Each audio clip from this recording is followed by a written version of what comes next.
देखो, एक basic drawing अगर आपको सीखना है ना, तो उसके अंदर कुछ बेसिक एलिमेंट्स होते हैं।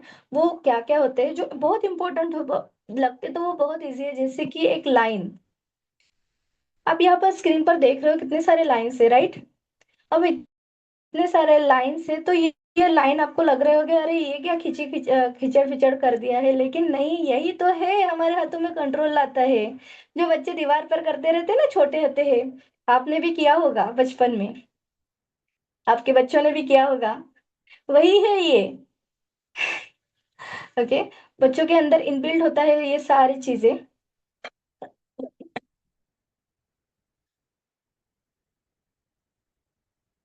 यस। उसके बाद है शेप्स।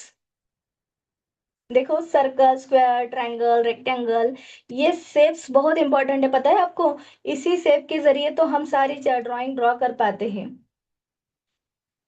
तो ये शेप का बहुत इंपॉर्टेंस है ड्राइंग में। देखो, आपके सामने स्क्रीन पर आप देख सकते हो, ये सिंपल सा एक स्टैंडिंग लाइन है, ठीक है। बाद में इसका स्क्वायर बना दिया, स्क्वायर के अंदर एक सर्कल बना दिया, कर्व लाइन डाल दी, है ना? ऐसे कर करके तो ही लास्ट में कुछ इस तरह का रिजल्ट मिला है। तो कहाँ से स्टार्ट हुआ? बेसिक शेप से ही स्टार्ट हुआ। अगर आप डायरेक्ट ही ड्रॉ करने की कोशिश करोगे ना, तो गारंटी के साथ मैं बोलती हूँ कि वो गलत हो जाएगा, कहीं ना कहीं तो गलत हो जाता है। अगर आप बहुत एक्सपर्ट हो ना, तो नहीं होगा। ओके। यस। सॉरी। ओके। तो देखो, हमारे ड्राइंग के अंदर बेसिक कंपोजिशन का होना भी बहुत इम्पोर्टेंट है। कंपोजिशन क्या है पता है आपको? नहीं पता होगा ना, क्योंकि ये तो बेसिक क्लास है और आपने तो अभी अभी सोचा है कि क्लास लगाना। कंपोजिशन मतलब, अगर कोई ड्राइंग बनाना है ना, तो उसका एक पेपर के ऊपर सही शेप होना बहुत इंपॉर्टेंट है। सही प्लेस उसकी, सही आकार, या फिर सही जगह पर वो होना बहुत इंपॉर्टेंट है।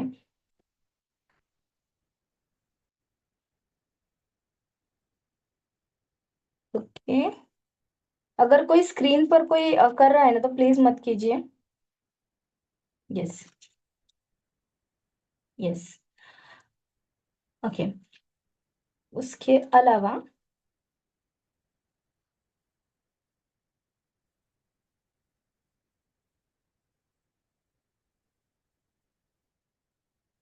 हाँ।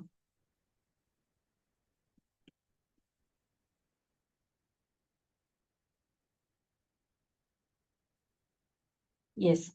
तो देखो, कंपोजिशन कंपोजिशन उस वाले ड्राइंग में आपको नहीं समझ में आया होगा, लेकिन यहाँ पर समझ में आ जाएगा कि मैं क्या कहना चाहती हूँ। जैसे कि यहाँ पर ये फर्स्ट वाला ड्राइंग है ना? और ये सेकंड वाला है। तो आप आइडिया लगाए कि आपको कौन सा सही लग रहा है, कहाँ पर सारी चीजें हैं। देखो, यहाँ पर अच्छे से सन बनाया हुआ है, हिल है, ट्री है, रिवर है ना? लेकिन यहाँ पर देखो, कहीं पर भी सन है ना?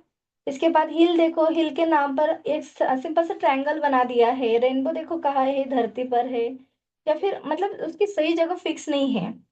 तो इसी को तो ही कंपोजिशन बोलते हैं ना।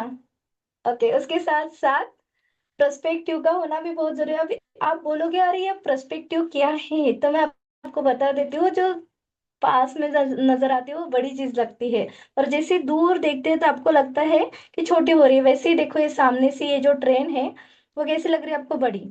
और जैसे ये दूर जा रही है, तो ये छोटी छोटी लग रही है ना? इसका हाइट देखो। देखो, ये सामने वाले जो टाइल्स है, ये आपको बड़े लग रहे हैं, लेकिन जैसे ही ये दूर जा रहे हैं, देखो, तो ये छोटे छोटे छोटे छोटे छोटे होते जा रहे हैं। उसको ही पर्सपेक्टिव बोलते हैं।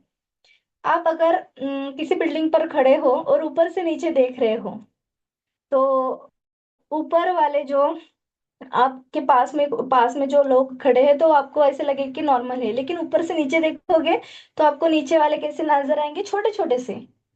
बस उसी को ही पर्सपेक्टिव बोलते हैं। ओके। तो ड्राइंग के अंदर ना, सिर्फ ड्राइंग बनाना ही नहीं, तो कलरिंग करना, और कलरिंग के साथ साथ उसको ब्लेंडिंग करना भी बहुत इंपॉर्टेंट है। तो कैसे ब्लेंडिंग की जाती है, वो हम हमारे क्लास के अंदर सीखते हैं। देखो, यहाँ पर ना कलरिंग की हुई है, बट यहाँ पर ब्लेंडिंग की हुई, तो यहाँ पर फिनिशिंग ज्यादा अच्छी लग रही है कंपेयर यहाँ से यहाँ। यहाँ पर भी तो ब्लेंडिंग हम किसी भी टूल से कर सकते हैं, ऐसा कुछ नहीं है कि ब्रश चाहिए या फिर कुछ, किसी से भी हम नॉर्मल टिश्यू पेपर से भी बड़ी अच्छी से ब्लेंडिंग कर लेते हैं, लेकिन उसकी कुछ टेक्निक्स होती है, हम क्लास में सीखेंगे। ओके। Shading and texture. तो देखो, ब्लेंडिंग तो कर ली है, सब कुछ कर लिया, लेकिन शेडिंग का क्या, देखो यहाँ पर ना येलो पंकिन है या फिर ब्रिंजल ले लो। ये जो ब्रिंजल है ये पर्पल कलर का है, लेकिन यहाँ पर प्लेन पर्पल कलर नहीं दिया हुआ है, ध्यान दीजिए। यहाँ पर कहीं पर डार्क कलर है, तो लाइट है, यहाँ पर हाईलाइट्स है, ये सारी चीजें भी मैटर करती है। अगर आपको बोलूंगी मैं मैंगो को कलर करना है, तो आप क्या करोगे? या फिर चलो मैं बोल देती हूँ, आपको एप्पल को कलर करना है, तो आप बताओ मुझे, एप्पल को आप कौन सा कलर दोगे? कौन से कलर का होता है एप्पल?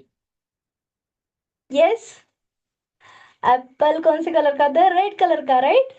लेकिन एप्पल के अंदर बहुत सारे कलर्स होते हैं। ओके। एप्पल के अंदर पिंक कलर होता है, येलो कलर होता है, व्हाइट कलर होता है, पर्पल कलर होता है, ओके, ब्राउन कलर होता है। एक बार आप देख लेना, एप्पल को अपने घर में लाओ, हाथ में रखो और देखो। या फिर आपके पास फोन है, आप फोन के में जाके भी देख सकते हो। अगर आपके पास अभी एप्पल नहीं है तो फोन पे भी क्लास खत्म होने के बाद देख सकते हो एप्पल के अंदर कितने सारे कलर्स होते हैं। यस, उसी को तो शेडिंग बोलते हैं। ओके। देखो, ब्राइट कलर यूज करना, लेकिन लाइट टू डार्क कलर से ही कलरिंग करनी चाहिए। ऐसे नहीं कि डायरेक्ट ही ब्राइट कलर यूज कर दो, एकदम चमकीले भड़कीले कलर। नहीं, एकदम लाइट कलर से स्टार्ट करो और धीरे धीरे उसको डार्क करते जाओ, तभी आपकी ड्राइंग बहुत अच्छी बनेगी। उसके बाद हमारा ड्राइंग जो होता है, मेन ड्राइंग, उसके पीछे बैकग्राउंड वाला शेप भी बहुत मैटर करता है। बैकग्राउंड वाला जो शेप होता है, जैसे कि अभी देखो यहाँ पर ब्लैक कलर है ना, तो इसको बोलते हैं नेगेटिव स्पेस। क्यों इंपॉर्टेंट है पता है? देखो, यहाँ पर ग्रीन कलर का पॉट है, येलो लेमन है ना, इसकी बैकग्राउंड भी ग्रीन कलर का ही है, ये इतना अच्छा नहीं दिख रहा है क्योंकि सेम सेम है। बट यहाँ पर देखो आप कॉन्ट्रास्ट, यहाँ पर येलो है और बैकग्राउंड क्या है, ब्लू कलर का है।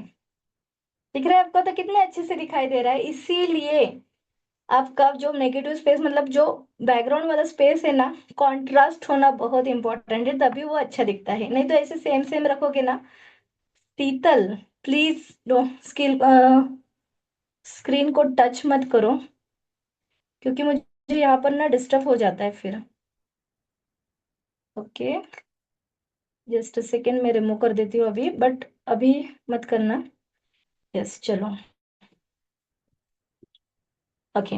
उसके बाद है फोकल पॉइंट। ड्राइंग के अंदर, एलिमेंट के अंदर फोकल पॉइंट भी बहुत इंपॉर्टेंट है। जैसे कि ये यहाँ पर देखो, ये बहुत सारे अम्ब्रेला है और एक ही येलो अम्ब्रेला है, तो आपको अगर ध्यान जाएगा तो कहाँ पर जाएगा? कहाँ पर जाएगा? बाकी सारे अम्ब्रेला पर नहीं जाएगा, जो अलग दिखता है ना उस पर ही जाता है। तो बहुत बार क्या हो जाता है, हमें ना एक हाथ ड्राइंग बनानी पड़ती है, तो हम क्या करते हैं, बैकग्राउंड पे बहुत सारा फोकस दे देते हैं और जो मेन ड्राइंग है उसके अंदर कम फोकस देते हैं। तो प्लीज ऐसा मत करो। हमें जो फोकस पॉइंट दिखाना है ना, उसी के ऊपर फोकस देना बहुत इंपॉर्टेंट है। जैसे कि यहाँ पर देखो कितने सारे रेड टोमेटो है, बट फोकस कहाँ जा रहा है हमारा? ग्रीन टोमेटो पर, क्योंकि वो सबसे अलग है। तो यही तो होता है ड्राइंग के अंदर, जो दिखाना है उस पर फोकस होना चाहिए। उसके बाद लास्ट में, मिस्टेक से घबराओ मत, सीखो।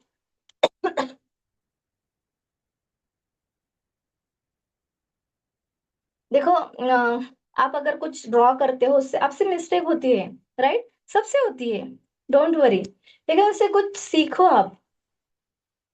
नई नई चीजें सीखोगे, क्यों मिस्टेक हुई है, उसको कैसे सुधारा जा सकता है। उसके बाद रेगुलर प्रैक्टिस करते रहो आप ड्राइंग की, सब सही हो जाएगा। एंजॉय द प्रोसेस, जो भी आप कर रहे हो ना उसको एंजॉय करो। ऐसे फ्रस्ट्रेट मत होना, अरे यार मुझसे नहीं हो पा रहा है, कैसे करूँ, क्या करूँ, बिल्कुल भी मत। बस एंजॉय करो, हो जाएगा सब कुछ सही से। ओके। तो मैं